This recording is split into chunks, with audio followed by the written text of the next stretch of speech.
To what extent is rapid urbanization affecting our global environment? I'd like to first introduce my inspiration behind my research question. In source B, Richard Blenko narrates as a child who has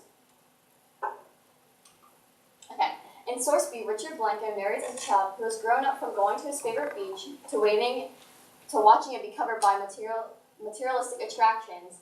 And this is showing how rapid urbanization is not only destroying the environment for the world, but for the people as well. And then in source D, it shows the incline in population due to urbanization. It shows historical evidence and future predictions for the world based upon many statistics. So background. By 2035, half of Africa's population will be urban compared to just 1/3 in 1990, 33.3% versus 50% within only 45 years. And this can be seen not only in Africa, but this trend has been happening all around the world. If you think that's bad, now imagine a future population of 68% by 2050. This leads me to the effects as shown on my next slide. Social/cultural lens, and the perspectives are of citizens, immigrants, and politicians. So as you can see, one of the biggest causes of rapid urbanization is immigration. And immigration is due to people wanting to come into these new cities being built because it's a new opportunity for them, which leads to overpopulation. And overpopulation starts to create slum towns, especially from poor immigrants from other countries that are moving into these urban cities. And the creations of slum towns are causing more compact environments, which is causing easier spread of disease. From my environmental lens, the perspectives are environmentalists, doctors, citizens, and future generations, and big corporations.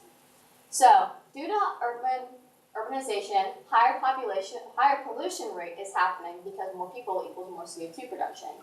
And because of these new crowds coming into these urban cities and slum towns being created, the greater the amount of litter is. Overcrowding is also happening, and that's due to more people being packed into smaller places. And with higher rent prices, it's harder to own buildings such as apartments or even houses. So that is where the creation of slum towns began. And then disease spread is also happening, and there's also an increase in STDs and STIs.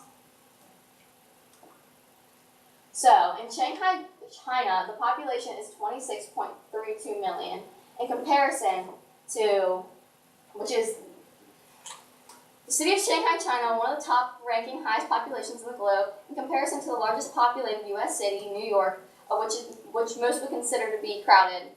You can see the population difference of 26.32 million in Shanghai and 8.62 million in the city of New York. This city, during rush hour, which is shown, with all these people, is so tightly packed, not only is there high trafficking rates, easier disease spread, more pollution happening, but crime rate is occurring at a higher rate as well.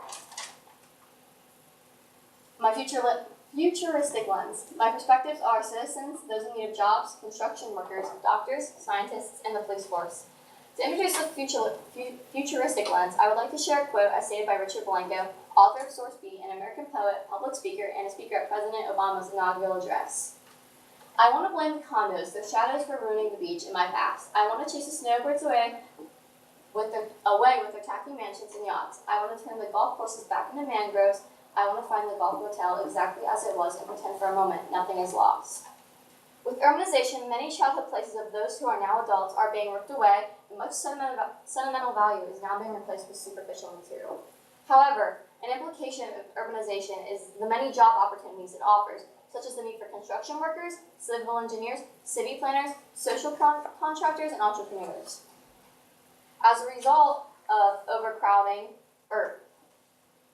although these new opportunities are happening, crime rates are expected to rise as the world becomes more urbanized. And as a result of overcrowding, those in poverty or in slum towns are in need of bare minimum products such as food and hygiene items, which can easily be stolen during rush hour in places such as Shanghai, China, as shown before. Now for my solutions and limitations. So although it may sound funny, my solution would be to properly wash hands. This would be for disease prevention, because a study from Michigan State University shows that approximately 95% of people don't actually wash their hands properly, which leads me into my next solution, which would be clean water donations. Now, although this one may seem funny as well and quite small, those in slum towns don't have proper hygiene items and proper water sanitation, which leads me to my next solution, which would be environmentally safe cities with water recycling. Water recycling. Can't think of it. Water recycling, actual like physical trash recycling, and then CO2 reduction systems, and lights that would shut off at night to prevent light pollution. And then my limitations would be government funding, because you would need government funding for these environmentally safe cities, and then without citizen cooperation, there wouldn't really be, any change happening. And then I'm excited.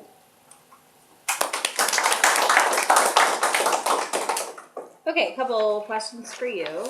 The first question is, what evidence did you gather that you didn't use, and why did you choose not to use it?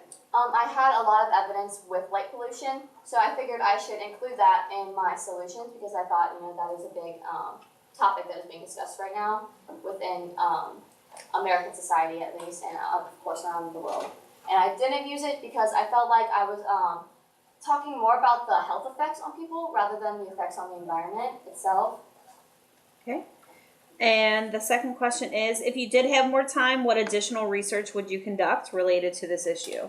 I would research more about the diseases and kind of bring in more statistics about disease spread and flow and how vaccination may be a helpful solution. Okay.